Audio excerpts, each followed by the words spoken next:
खान साहब, आपके हाथ में ये छोटा सा चांदी का संदूक कैसा? अब है बेटा, इस संदूक के अंदर तुम्हारी समस्या का समाधान छिपा हुआ है। इसे कुछ खास मौकों पर ही खोला जाता है। खान साहब, मैं कुछ समझा नहीं। इस संदूक में एक चांदी की अभिमंत्रित कैंची है। इस कैंची से अगर डायन की चोटी काट दी जाए तो वो हमारे वश में हो जाती है। पर खान साहब, वो डायन बहुत खतरनाक है। उसकी चोटी काटना इतना आसान नहीं होगा। तुम घबराओ मत बेटा, मैं तुम्हारे साथ चलूंगा।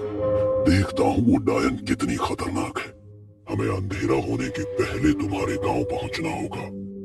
कुछ ही घंटों में अभय जलाल खान के साथ सुजानपुर पहुंचता है, जहां उसे पता चलता है कि पिछली रात उस डायन ने कमला के परिवार और शीला दाई को भी शिकार बना लिया। अब तक जो हुआ सो हुआ, लेकिन अब मैं आ गया हूँ तो वादा करता हूँ कि एक भी जान उस खूनी डायन को नहीं लेने दूंगा।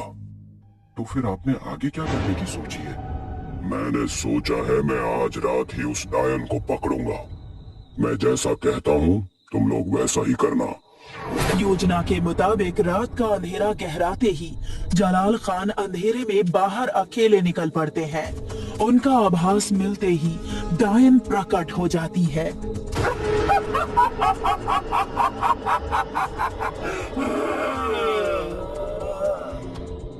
डायन जैसे ही जलाल खान को उठाने की कोशिश करती है, उसे एक करंट जैसा झटका लगता है और वो थोड़ी दूर हवा में उड़ जाती है।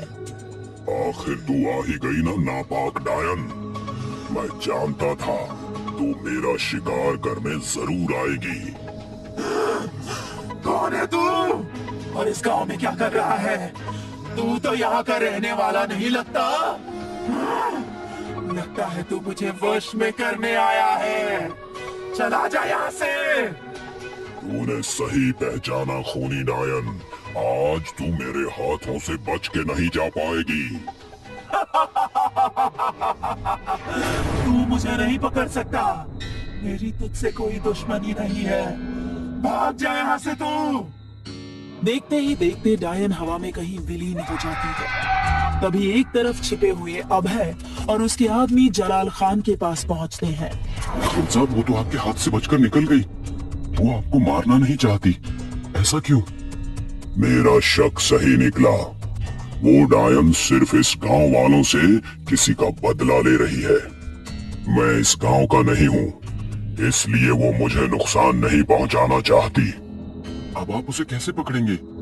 वो तो भाग गई है। क्या तुम लोग मुझे बता सकते हो कि मैं कहाँ छुप सकता हूँ? कोई ऐसी जगह जहाँ कोई आता जाता ना हो और अंधेरा हो। हाँ, यहाँ से कुछ दूर एक अंधेरी और पुरानी बावड़ी है। वहाँ कोई भी नहीं जाता। वो जगह खंडार हो चुकी है। तो फिर उस डायन का डेरा जरूर वहीं होगा। तुम अपने आदमी को वापस भेज दो और मेरे साथ चलो। अभय और जलाल खान पुरानी बावड़ी की तरफ बढ़ जाते हैं। आधे रास्ते पर पहुंचने के बाद उन्हें रास्ते पर जाती कोई महिला दिखाई देती है। ये तो शीला ताई है। अरे शीला ताई, इतनी रात गए कहाँ जा रही हो? क्या तुम्हें उस डायन से डर नहीं लगता? क्या बताऊं बेटा, अपने लिए तो दिन क्या और रात क्या, कमला बिटिया को देखने जा रही हूँ। अभय के दिमाग में अचानक से बिजली सी कौंध जाती है। ये कैसे हो सकता है? गांव वालों ने तो बताया था कि शीला ताई और कमला के परिवार को उस डायन ने मार डाला है। तो फिर ये कौन है? कहीं ये डायन तो नहीं? इससे पहले अभय कुछ समझ पाता, शीला दाई के वेश में खड़ी डायन असली रूप में आकर उस पर झपट पड़ती है। अरे नहीं, ये तो वही डायन है। अब तुझे मेरे हाथों से कोई नहीं बचा सकता। रुक जा नापाक रूह, मैं अभी यहाँ मौजूद हूँ। तू इस बच्चे का कुछ नहीं बिगाड़ सकती। जलाल खान बिजली की फुर्ती से आगे बढ़ते हैं और चांदी की कैंची से उसकी चोटी काट देते हैं। ये क्या किया तूने? मेरी शक्तियां छीन ली। मैंने तेरा क्या बिगाड़ा है? तू तो यहाँ का नहीं है। खामोश, अभी तो तेरी शक्ति छीनी है। अब मैं तेरी इस चोटी को जलाकर राख कर दूंगा और तू भी जलकर राख हो जाएगी। डायन की दर्दनाक चीख सुनकर और उसे असहाय देखकर गांव वाले हाथों में मशाल लिए घरों से बाहर निकल आते हैं।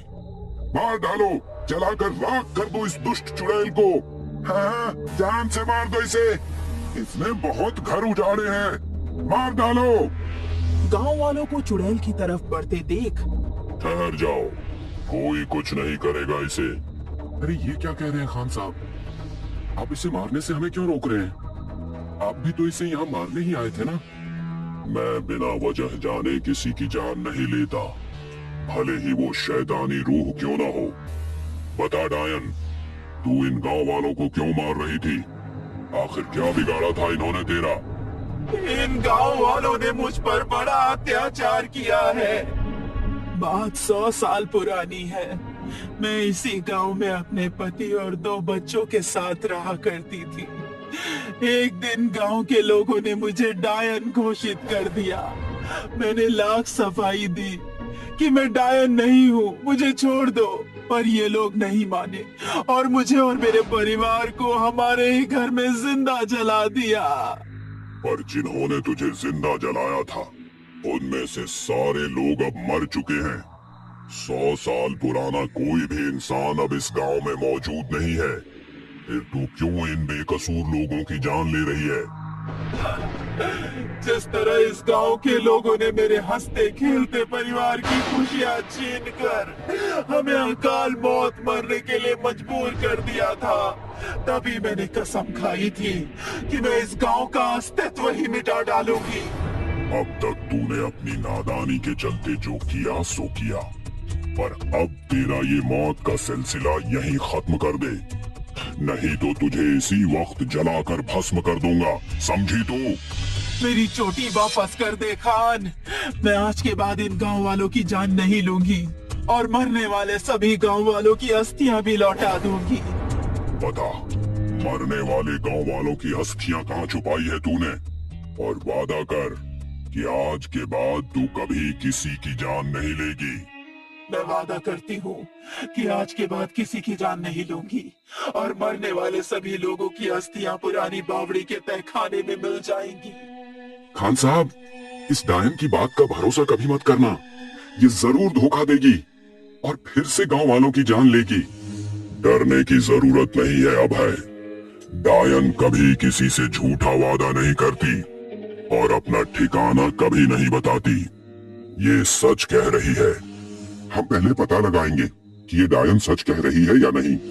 सभी लोग अंधेरी बावड़ी में चलो।